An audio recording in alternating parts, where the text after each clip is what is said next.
Moreno, Sam Versosa, may awkward moment. Yan. Oh. Lahat daw yan, 20-story building. Okay lang ba, Sam? Sam, sige na, Sam, okay lang ba na ano? Yan kasi yung pinagawa ni Yorme, yan yung inutang niya. Oh, pasensya ka. What's up mga kayon? Welcome back pa rin syempre dito lang sa Joe Malone TV. Tunay na balita, walang kinakampihan, sumasalamin sa katotohanan lamang. Hi sa lahat ng viewers ni Joe Malone TV ha. Oh, please subscribe and click the notification button ha. God first.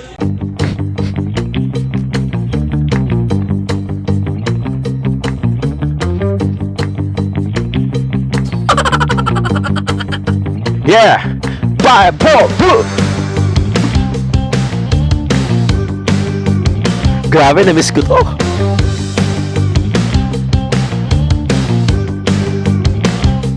Oh yeah! Come on!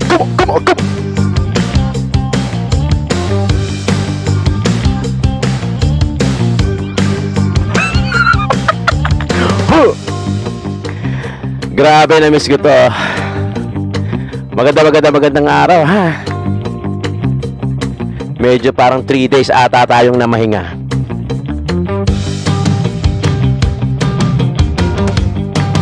Ah! Come on! Oh yeah! Come on! Ah! Yeah! Aha! Come on!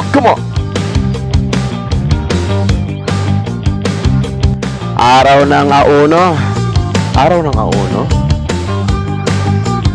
ng Biyernes, November 1 dito sa Pilipinas, ha? Nagbabalik na ang Joe Malone TV.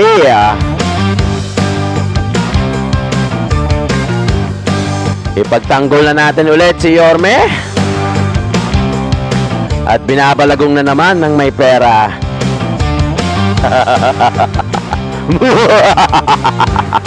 Ulul. Okay, magandang araw sa inyong lahat. Umaga, Friday, November 1 dito sa Pilipinas, alas 9 sa akin. Ha? Thank you.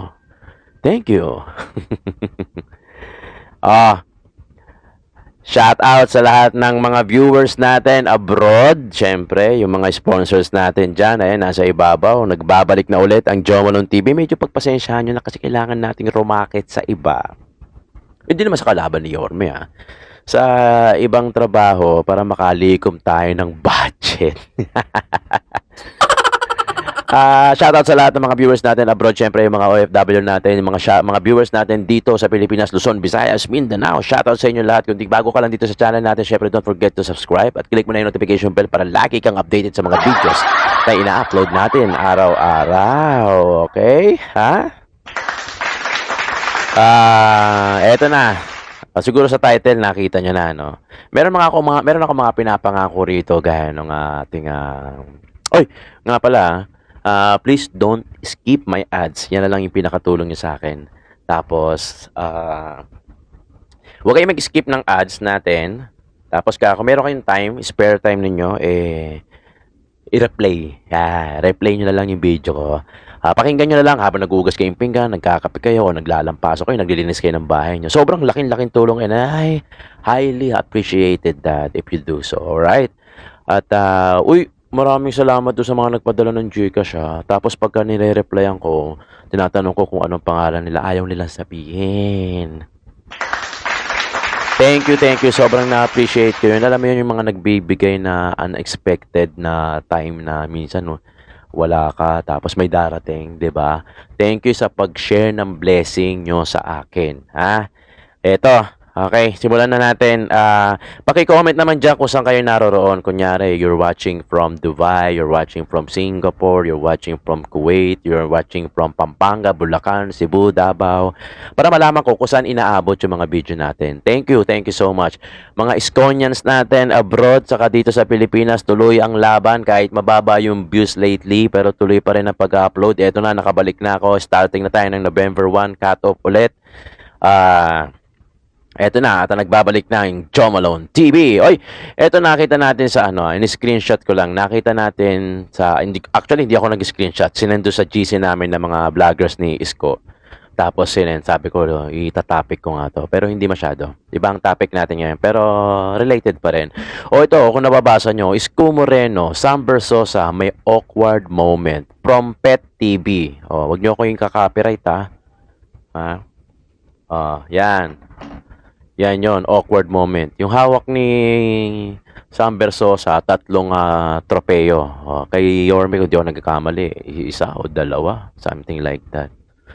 Ay. Gusto ko sana magkomento, pero mamaya na lang.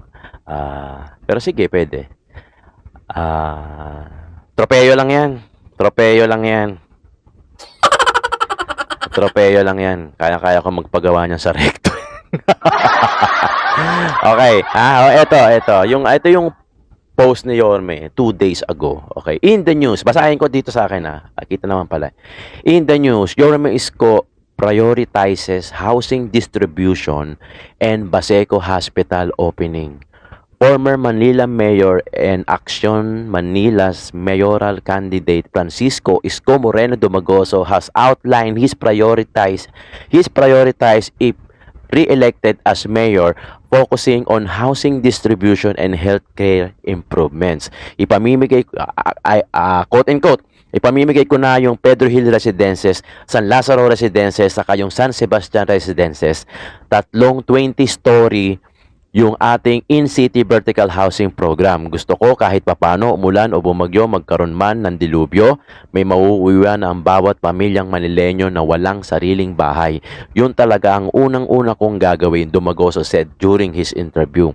Yorme led the instruction, quote and unquote yan Yorme led the construction of six in-city vertical housing, namely the Condominium 1 and 2, Binondominium, San Sebastian Residences, San Lazaro Residences, and Pedro Hill Residences. Before the end of his term, units in Condominium 1 and 2 and Binondominium were already distributed to qualified Manileños. Alam na natin yan, Alam na natin yan.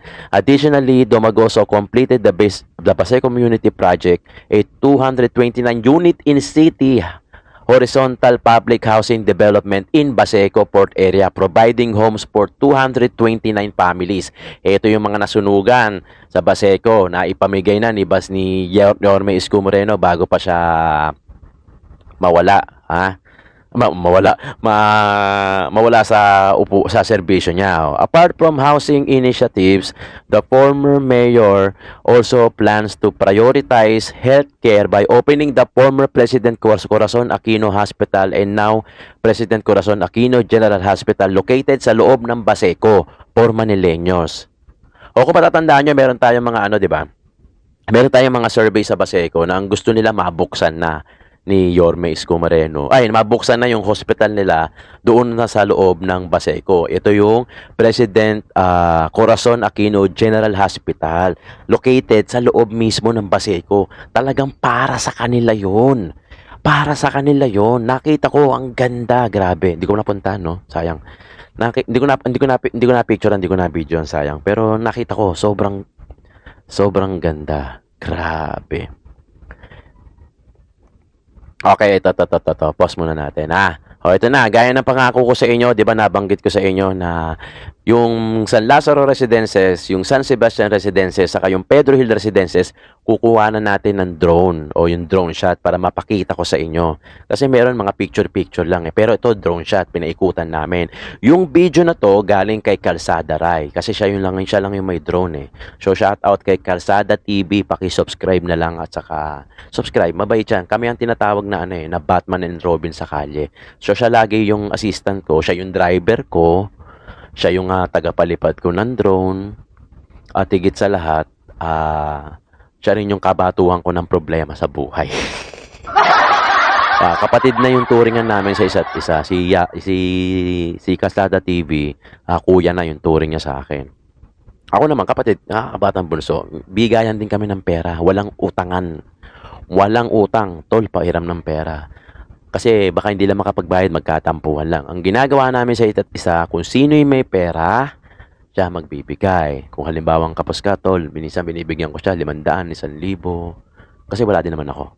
At siya naman, pag na-tsempo, ilang beses na rin niya akong binibigyan. 500, 1,000. Hindi utang. Walang commitment na dapat mong bayaran. Ganun ang ano namin. Para magkapatid, di ba? Walang uutang. Minsan kusang abot. Minsan kusang bigay. Pagka sinabi niya sa akin, tol, kapos na ako, wala na akong pera. Matik, pag meron naman ako, bakit hindi? Di ba? Gaya nga ng sinasabi ko, ang Pilipino, meron man o wala, mayaman man o hindi, likas na sa kanya ang matulungin, Sam. Okay, panoorin natin to ha. Kasi hindi, wala kasi akong drone. Si Kalsada TV lang yung may drone. So pinakiusapan ko lang siya. Sabi ko nga sa kanya na pagka meron ako, bibigyan ko na lang siya. Kasi syempre kung aarkila ako na magdo-drone, mahal ang bayad. Ito si Kalsada TV, libre na. Pwede pang tupalo yung bayad. Di naman niya ako pinagbabayad. Pero syempre, drone niya. Ano ba naman mag-upload ka naman? Ano naman palagay nyo kay Joe Malone TV? Okay, panoorin natin. Unang pinuntahan namin sa Lazaro Residences. So far, ito pa lang yung ginagawa. So yung dalawa, tapos na. Konting siguro minimal na lang. Pero hindi pa siya bukas ha. Kasi nga, hindi pa nga ano. Pero itong San Lazaro Residences, ginagawa pa. So hindi pa siya finish. At located to doon sa saan pa kami pumasok? Doon sa Alvarez kami pumasok ata. Basta ano lang siya, San Lazaro, likod ng San Lazaro Hospital. Ito panoorin natin ha. Walang boses to kasi syempre drone. Kukwentuhan ko lang kayo kaya gusto nyo kantahan ko kaya. Uy, shoutout nga pala. Ito, manonood kayo. Shoutout nga pala. Ayun, nakalagay yun. San Lazaro Residence. So, kita nyo naman, may mga scaffolding pa. Tapos may mga gumagawa pa sa taas. So, hindi pa sa finish. So, shoutout sa lahat ng GCash donator natin. Mga GCash donors pala. Sorry. Kay Ma'am Mercy din, kay Ma'am Janet, saka kay Pyromel. Dahil dyan, meron tayong iinumin na Vitamilk. Baka naman! Ayun, tinan nyo. Ganda. Doon kayo mag-focus, wag sa akin. Wala kasing sounds eh. Pwede ko lagyan ng sounds, no? Pero wag na. Ano ba to? Bukas na to,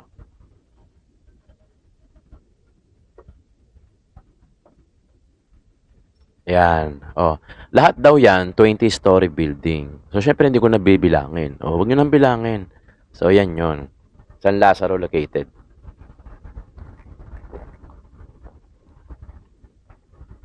Sarap.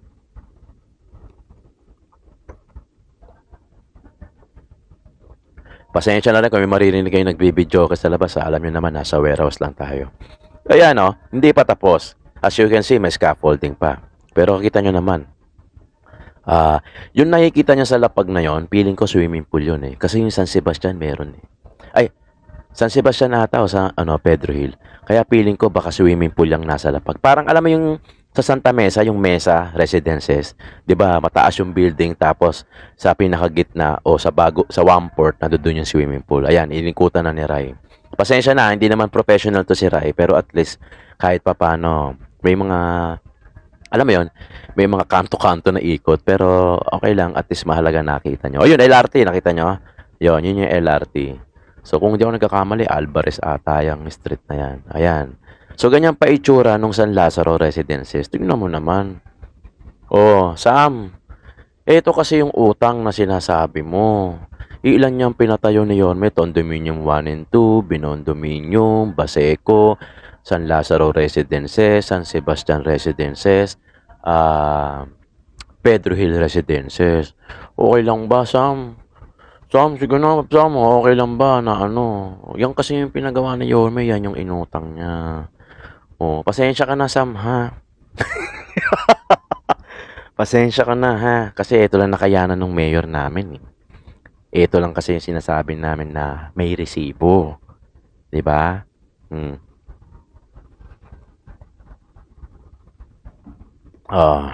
'Di ba? Ang sunod dito, San Sebastian. Pero namin muna natin yung ganda. Ayun pala! Ayun ang swimming pool, yung sa kabilang side. Ayun ang nakita nyo. Yan, iaaraw ko. Yun ang swimming pool. 'Di ba? Ang swerte naman ng mga puris of the... Ang swerte nung makakakuha. Sana ako din meron, no? Pero wag na. Doon na lang sa mga, sa mga mas kailangan, no? Kaya ko naman mangupahan, eh. So far, kaya ko pa naman. Para sa kanila na lang yan. Siguro kahit bigyan ako ng Yorme, hindi ko rin tatanggapin. Mm. Oh, ito yung San Sebastian Residences. Oh, yan, pinalipadan na. Ito, medyo finish na. Pero may harang pa eh. I don't know kung totally 100% tapos na o 95, 90. Pero sa tingin ko mukhang mga 98. Ayan, oh. 20-story building din yan. Sam, ha? Sam, oh, si Sam, Melby. Ayan, ang ganda naman. Sensya ka na, ha? Yung, pininahan pa ni kalsada yung simbahan. Diyos ko, muntik na. Kinabahan ako dun. Vitamilk, baka naman. Oh, yung nasa likod, tingin ko NTC, National Teachers College. Kung di ako nagkakamali. Yan. San Sebastian to. Yung street na yon, yung may mga sasakyan, that's Bilibid Viejo. Marami akong tropa dyan sa Conde. Shoutout Briones, saka Garcia family. Diyan ako tumatambay dati pagka Nazareno. Kasi dumadaan dyan eh. Pero mga hapon gabi na yon. Ayun yung San Sebastian, yung all metal na church, di ba? Yan, oh. San Sebastian Residences, tignan mo naman. Ito parang wala akong nakitang swimming pool. I don't know Hindi ko na-research. Sorry. Yan, oh, kita mo. Iba-ibang kulay. So si San Lazaro, blue white. Ito green, yellow white. Kita mo naman 'yan. Pasensya ka na, Sam, ha? Kasi ilan lang yung nagawa ng building ng ano namin eh. Nang sinasabi namin na may resibo. So, ito yung may utang. Ang priority yung anak. 'Di ba? 'Di ba pagka mayor ka, ikaw yung ama. Tapos yung mga constituent mo, yan yung mga parang tinuturing mong anak. So ito lang yung binili ni Papa. Yung mga pinagawa ni Papa na mga buildings para sa mga anak niyang mas nangangailangan. Okay lang sa amin kung walang bahay, walang ganito. Okay lang kasi hindi naman sa pagmamalaki, kaya naman namin kahit papaano. Pero syempre, yung mga deserve na mapunta sa ganito, sana sila. 'Di ba? Sana sila. Sana sila yung talagang makapasok diyan, 'di ba? Parang wala akong nakita swimming pool, pero okay lang. Oh, mabilis ba? Pedro Hill Residences. Oh, ito. Location nito sa A. Francisco, hindi talaga sa Pedro Hill, A. Francisco Street ang location yon. Ito, iba rin kulay. Yung nasa kaliwa nyo, yung may mga sasakyan, paano yun? Skyway yun eh. Skyway yun, tapos sa baba, yung Osmeña. Kung di ako nagkakamali not sure, pero feeling ko yun. Oh, medyo nagkamali pa si Kalsada TV doon, kaya balik tayo ante. Ayan. So, yung nasa left side nyo, yung mga may masasakyan, that's Skyway, tapos sa baba, Quirino, Osmeña. Kakanan niya ng Quirino, parang ganun. Oh, yan na yun. Pedro Hill Residences. So, iba naman yung kulay niya. Ito may swimming pool. Napakaswerte.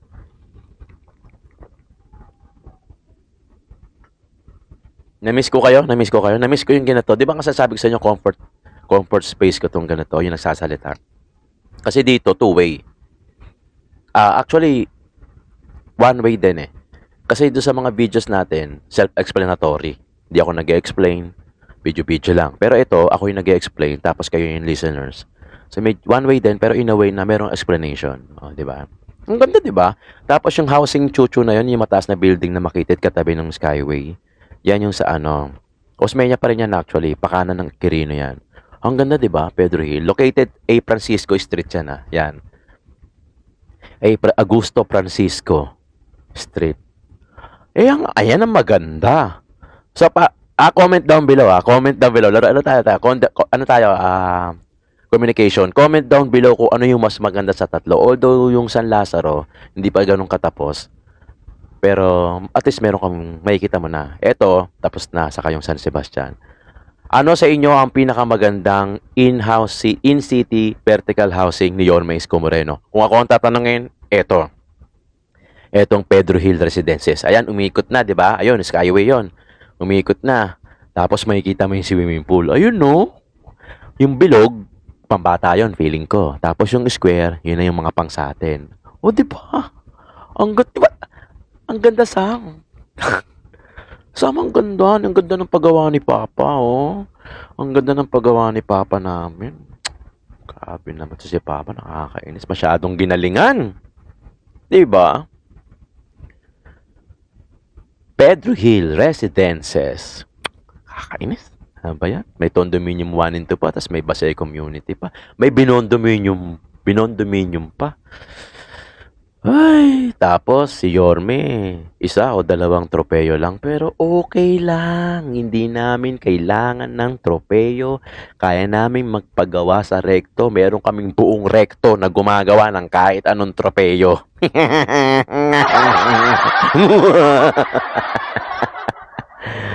Ay, nako. Asar talo. Ayan na. May stop na. Okay. Ano? Ano mapasasabi mo? Ha? Utang, no? Ay! Ay, si Papa talaga, oh. Kailangan pa natin tuloy ipagmalaki to. Hindi! Okay lang. Ilan yung nakuha ang tropeyo ni ano? 3. Okay lang, meron naman kaming in-house, in-city, vertical housing.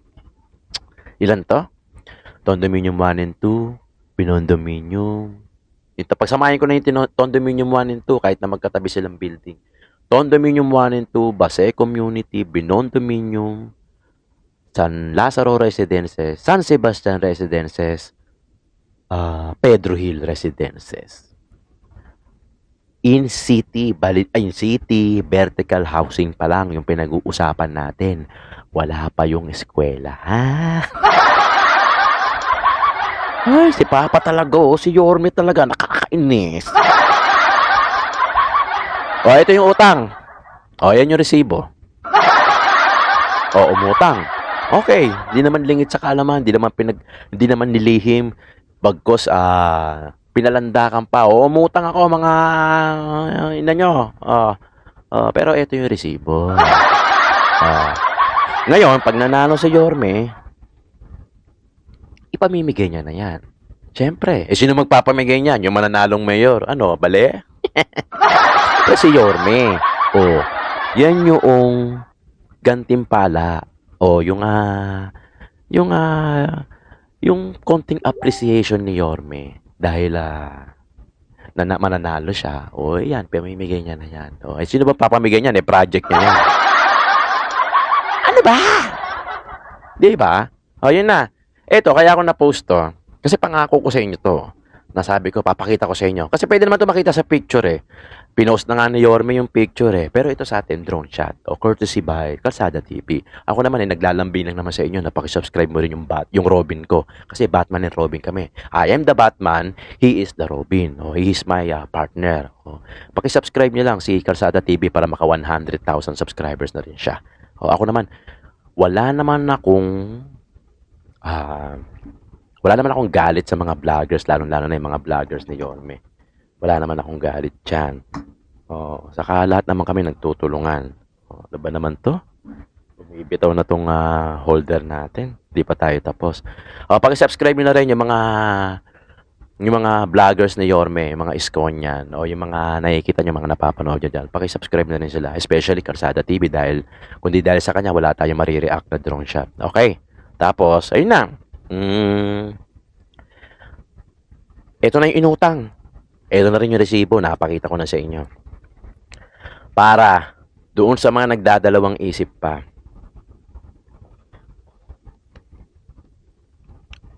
Okay lang naman, magdalawang isip kayo ngayon. Okay lang naman kung tumanggap kayo ng ayuda ng ibang politiko. Wala namang problema. Namigay naman sila. Syempre, binigay. Tanggapin mo, binigay eh. Pero gusto kong malaman ninyo na ito yung pwede mong palagpasin na mayoral candidate na si Isko Moreno pag nagpadala tayo sa bugso ng damdamin natin. Di ba? Alam ko matatalino yung mga Manilenyo, mautak yan. Eto ako, sinasabi ko lang sa inyo yung mga differences. Kung tatanungin ko kayo ngayon, sige, gusto nyo ng matalinong vlogger, sige. Kung tatanungin ko kayo ngayon, sige, pagbibigyan natin yung iba dyan. Sige, sino ang mas may malaking puso? Senaryo, sino ang mas may malaking puso? Yung taong namigay kasi maraming sobra O yung taong walang-wala pero namigay pa rin? Sige. Mas madaling, ulitin natin. Sige. Sino yung mas malaki ang puso? Yung taong namigay ng kasi marami siyang sobra o yung taong walang-wala pero namigay pa rin? Isip-isip, Manilenyo. Mas madaling magbigay pag marami kang sobra. Pero tatanungin kita, kung walang-wala ka na, yung isusubo mo lang ba, pamimigay mo pa sa ibang tao na hindi mo kakilala? Oo, di ba? Isip-isip, Manilenyo. Isip-isip. Oh, hindi ko nilalahat ng Manilenyo. Sus, laking batang Maynila, batang Tondo ko eh. Alam na alam ko na yan. Hindi na tayo matutulongges dyan, di ba? Pero may mga iilan pa rin na nadadala sa ayuda. Oh. Yung ayuda, panandalian lang yan. O, bigas, pera, mauubos din yan. Pero yung pinag-uusapan natin dito, yung pamatagalan. Yung para sa inyo rin to. Kung ako nga, bibigyan ni Yorme to, sasabi ng pwesto ng kay... Dahil sa suporta ko kay Mayor, halimbawa lang nilapitan ako ni Yorme. Joe Malone, dahil sinuporta mo ako, bigyan kita isang bahay dito. Yorme, wag na. Bigay mo na lang dun sa mga nangangailangan. Hindi ako totoo yan, hindi ako ipokrito. Ako yung vlogger na may prinsipyo. Hindi ko kailangan ng bahay. Kaya ko naman mangupahan, kumikita na, malakas pa naman ako. Kumikita pa naman ako sa mga vlog ko dahil sa inyo, dahil hindi nyo sa pag-skip ng ads, dahil sa mga viewers ko na nagtitiwala kay Joe Malone TV. Hindi ko na, sa kanila na yan. Doon na yan sa kanila. O pwede naman ako mangupahan na mas mura. Kaya ko pa naman magbanat ng buto. Kaya pa naman namin magtrabaho ni Kalsada TV sa labas, mainitan, maaraw, sumampa sa truck. Sa totoo nga lang nakabili na ako ng bahay sa Tansa. Actually, sa magulang ko, naipasa sa amin. O, dito na ako sa Tansa, Cavite nakatira. O, lumuluwas ako sa Maynila. Although nandiyan pa naman yung bahay namin sa Pandacan, doon ako natutulog pagka kailangan kong gumising na maaga kinabukasan. Instead na magagaling sa Tansa, doon ako sa Pandacan manggagaling. Yan yung bahay ng biyanan ko, yung kinikwento ko, na solid is ko. O, di ba? Kung nanonood ka sa akin, alam mo yan. Naikukwento ko yan, o di ba? Pero nagtsatsaga akong lumuwas. Minsan matutulog ako sa Pandacan. Iwanan ko yung pamilya ko dito. Sabi ko, may lakad ako kinabukasan. Halimbawa, gaya nung filing. Maaga, o di ba? O doon ako natulog sa Pandacan. Kaya ang aga ko noon, di ba? Maraming salamat mga kayon sa pagsuporta nyo sa Joe Malone TV at sa pagtangkilik sa hindi pag-skip ng ads, sa pag-subscribe sa mga nagpapadala ng GCash, nagpapadala ng sponsor natin, si Sir Christian, si Mama Sofia ng Singapore dito sa ating, napakita ko na yon yung sound card natin. Thank you so much. Maraming salamat sa mga major sponsors natin, viewers natin abroad. Thank you so much. Viewers natin dito sa Pilipinas, Joe Malone TV. Tunay na balita, walang kinakampiyan, sumasalamin sa katotohanan lamang. God first pa rin.